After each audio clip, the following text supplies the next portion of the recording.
Hopefully you watched video number 1 and video number 2. In those videos, in video number 1, we covered the major shapes across the bottom 3 strings, the high E string, B and G.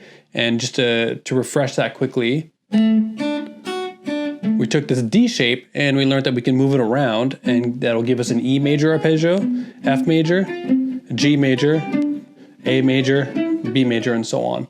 And there was 2 other major shapes that we can use. We can use this major shape, which is, in this case, it's a D major again, E major, F, G, A, and the last major shape was this one. And again, it's D major, E major, F, G, or you can go G, A, F. Just move it anywhere on the neck for the corresponding chord. Now, video number 2 covered the minor shapes, which was D minor, E minor, F minor, G minor, so on. And then we also use this minor shape, D minor, E minor, F minor, G minor, and the last minor shape that we used was this one. In this case, it's D minor, E minor, F minor, and so on.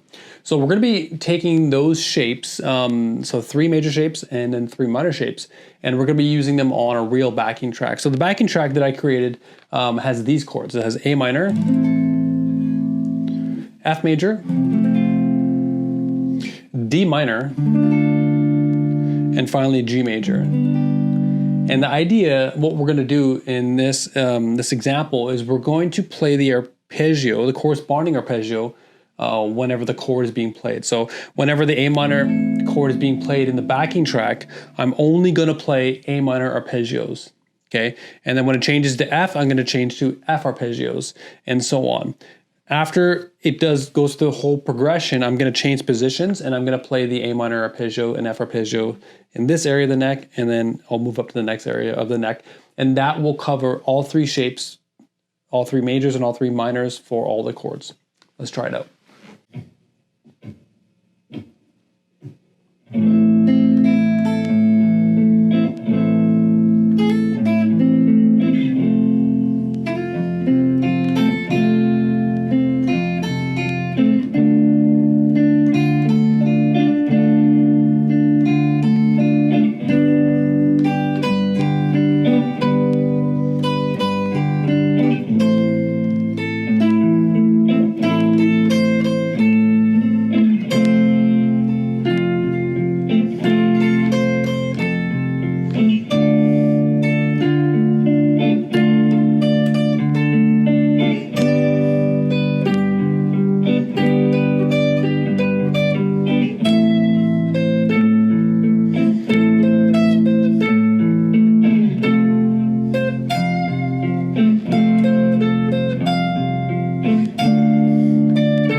So that backing track I made on my own, but what I do recommend is that you go on YouTube and you try a bunch of random backing tracks and try and find the ones that give you the chords, they tell you what the chords are right on screen.